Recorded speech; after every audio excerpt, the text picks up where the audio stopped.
Welcome to Miss Galia Vlog. Samahan niyo po akong pakinggan ang istoryang ibabahagi ko sa inyo. Pare, ang swerte mo talaga sa misis mo. Para kang naka-jackpot sa loto. Swerte. Yan madalas ang marinig ni Alvin sa kanyang mga barkada tuwing magiinuman ang mga to. Sa edad na 39 ay nakapag-asawa pa to ng mas bata sa kanya ng mahigit 10 taon. Sino ba naman kasi ang hindi maiinggit sa kanya? Bukod sa anak mayaman ang napangasawa, nabiyayaan talaga ng angking kagandahan na pwedeng ihanay sa mga artista at modelo. Makinis, maputi, malapor sila na ang balat at nakakaakit ang hubog ng katawan. Ganyan katindi ang kamandag ng kanyang misis na si Maricel. Sa edad na 26 ay hindi mo mapagkakamalang may asawa na ang butihing misis. Kung dadaan nga lang to sa harap mo, ay mapagkakamalan mong estudyante at dalaga pa. Palibas ay alaga sa mga beauty products. Kung hindi nga lang dahil sa kasosyo ni Alvin sa negosyo ang ama ni Maricel, ay hindi maaabot at mapapangasawa ni Alvin ang ganito kataas na kalidad ng babae. Palibas ay hindi siya gwapo at hindi pansinin ng mga babae. Han, may pulutan pa ba kayo dyan? Tanong ni Maricel habang papalapit to sa mister niya na pulang-pula na ang muka, kainuman ng mga barkada niya sa negosyo. May dala siyang dinakdakan na pulutan para sa kanila. Agad na palingon ang tatlong kainuman ng mister kay Maricel. Biglang natakam ang mga to, hindi dahil sa pulutan na dala, kundi sa magandang misis na nakasuot lang ng maiksing duster. Aninag ang makinis na hita nito na nangingintab pa dahil sa liwanag ng ilaw. Ang bango naman yan, Mare. Parang ang sarap kainin. Biro pa ng isang kainuman ng mister niya nang makalapit si Maricel sa kanila. Ngumiti lang si Maricel sa sinabi ng lalaki sa kanya. Alam niyang may ibang ibig sabihin to, pero hinayaan na lang niya dahil lasing na ang mga to. Matapos ibigay ang pulutan, ay dumiretso na si Maricel sa loob ng bahay nilang mag-asawa at humiga na sa kama para antaying matapos ang mister sa inuman. Mag-aalas 12 na nang matapos ang inuman. Nakaidlip si Maricel kakaantay sa asawa nang maramdaman niya ang halik ng asawa sa kanyang leeg na bumababa sa kanyang katawan. Han, bukas na lang kaya? Lasing na lasing ka oh. Tugon ni Maricel pero tuloy pa rin ang asawa.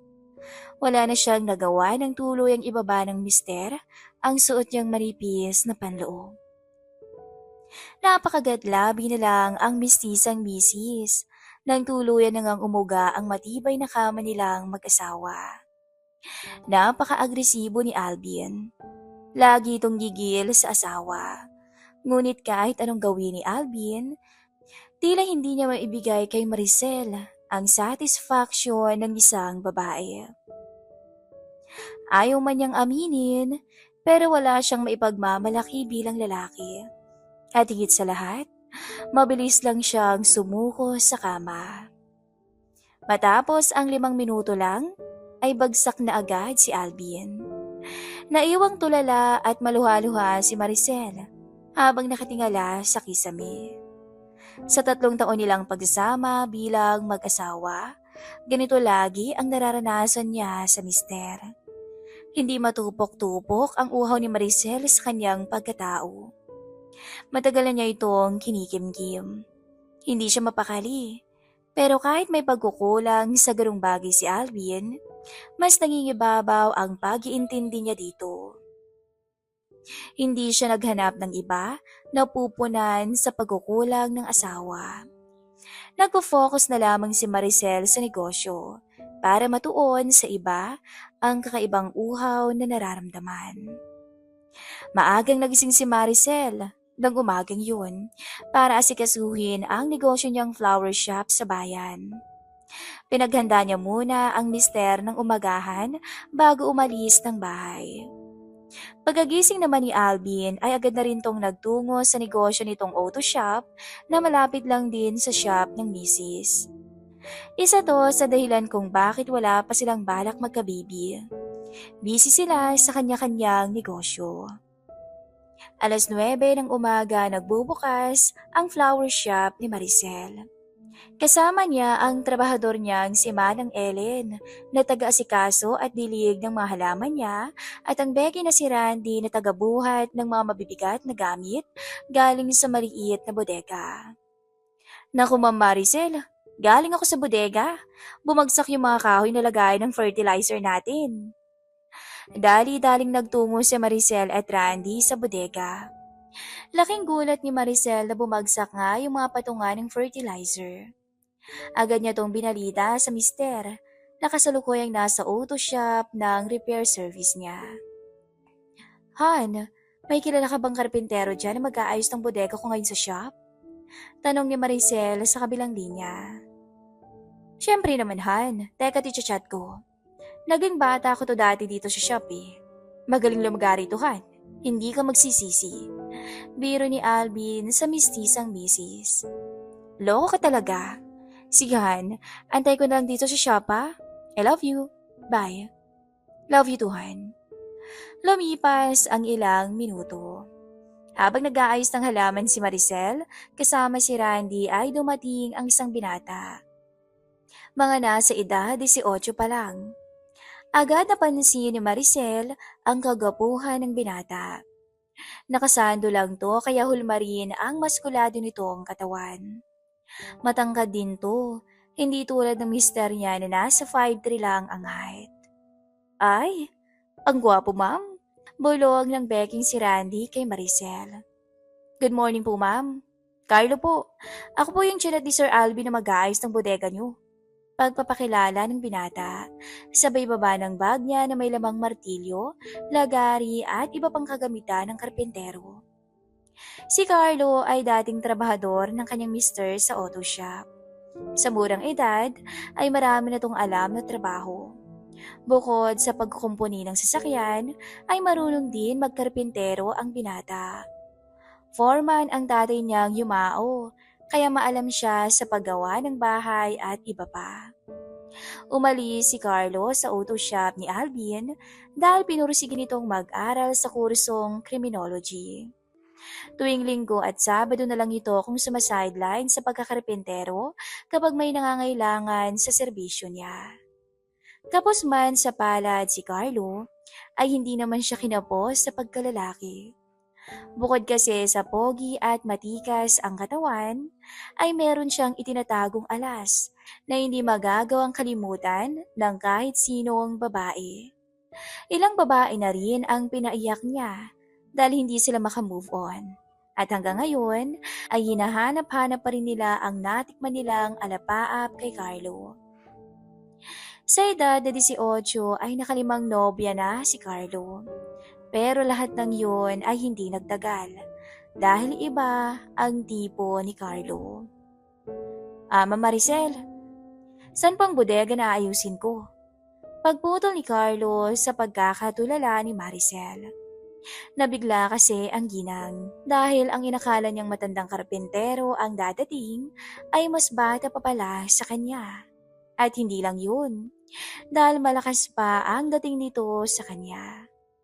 Halika, hatid kita sa bodega. Sabi pa ni Maricel na parang nahiya sa kausap. Habang naglalakad, ay hindi maiwasang mapasulyap si Carlo sa katawan ng magandang may bahay ng dati niyang amo. Nakasunod kasi ito kay Maricel, papunta sa nasabing bodega. Hindi makapaniwala si Carlo na na-meet na niya sa personal ang dating kinukwento at pinagmamalaki lang ng dati niyang amo sa auto shop. Matapos ituro ni Maricel ang aayusin sa bodega, ay agad na tong bumalik sa shop. Pagdating ng 5:00 ng hapon, ay nagligpit na si Maricel sa shop kasama ang mga kasama niya. Padilim na rin kasi at wala ng taong dumadaan sa harapan ng kanilang shop. Balak ni Maricel na umuwi ng maaga para ipagluto ang mister niya ng bulalo. Matapos magligpit sa shop, ay umuwi na rin ang dalawang trabahador ni Maricel. Muntik pang makalimutan ng ginang ang karpintero sa bodega, kaya pinuntahan niya to para sabihing umuwi na, kung sakaling hindi pa tapos ang ginagawa niya. Kaya pinuntahan niya to para sabihing umuwi na kahit hindi pa tapos ang ginagawa niya. Pagpasok ni Maricel sa bodega, naabutan niya ang binata na walang sando at pawisan. Malinaw sa mga mata ni Maricel ang abs ng binata habang naglalagari ng kahoy. Lumakas ang kabog ng puso niya. Nakadama siya ng uhaw at kiliti sa kanyang pagkatao. Biglang may naisip siyang kapilyahan, pero naglalaban ang isip at katawan niya. Sa oras na yun, gusto niyang subukang tumikim ng iba para maibsan ang pangangailangan niya. Sa 3 taon nilang mag-asawa, ni hindi sumagi sa isip niya na magtaksil. Pero sa pagkakataong to, ay mukhang makakalimutan niya ang pagkadisente niyang babae. Bahala na. Bulong ni Maricel sa sarili at agad sinara ang pintuan ng bodega tsaka inilak. Napalingon si Carlo kay Maricel nang marinig ang paglak nito sa bodega. Halika Carlo, baka gusto mong kumain muna bago ka umuwi. Pilyang wika ni Maricel habang papalapit sa binata. Nagtaka ang binata dahil wala namang dalang kahit anong pagkain o merienda ang magandang misis. Napatigil si Carlo sa paglalagari dahil magsusuot na sana siya ng sando nang biglang haplusin ni Maricel ang abs niya pababa. Grabe naman to. Pilyang sabi ng ginang. Opo ma'am, matagal na po yan eh. Naiilang naman na tugon ng binata sa magandang misis. Sa totoo lang, hindi na bago kay Carlo ang ganitong sitwasyon. Lapitin siya ng mga babae. Pero kaibahan lang ngayon ay may asawa at mataas na kalidad na babae ang kusang lumapit sa kanya. Tuluyang nawala sa sarili si Maricel. Nagyakapin siya sa bewang ni Carlo habang nakatayo sila sa may init na bodega.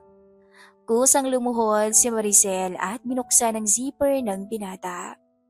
Bahagyang napaatras na lang ang ginang sa gulat, sabay ngumiti sa pagkamangha.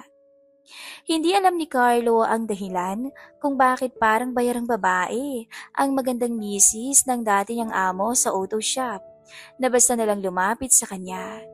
Pero iniisip na lang niya baka may problema silang mag-asawa. Sa puntong yun, binuhat ng binatang karpintero si Maricel at pinahiga sa mga sako ng fertilizer. Namalayan na lamang ni Maricel ang sarili na wala ng suot at pawis na pawis habang nakabukas na ang mga hita. Hindi rin mahinto sa pagring ang cellphone ni Maricel. Kahit alam pa niyang ang mister niya ang tumatawag, ay hindi niya ito sinasagot. Para siyang nasiraan ng bait ng oras na yun. Maigpit ang yakap ng mga binti niya sa bewang ng binata na tila ba ayaw na niyang pakawalan pa to. Mahigit 1 oras din silang nagpakasawa sa bodega. At nang mahimasmasan si Maricel, ay agad na itong nag-ayos ng sarili. Nagdahilan na lang sa text si Maricel sa asawa na nagkaroon ng problema sa shop. Kaya hindi niya nasagot ang tawag. Salamat Carlo ha. Sabay abot kay Carlo ng pera. Dinagdagan yon ni Maricel dahil ikwento nga ni Carlo kung gaano siya nahihirapan ngayon sa financial para sa pag-aaral niya.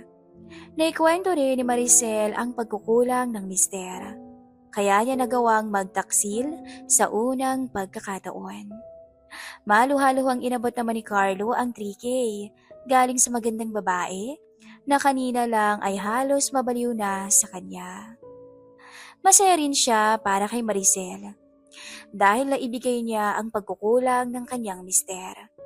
Ngunit sa isang banda ay tila may kapilyuhang naisip si Carlo at napangiti ito. Salamat din ma'am.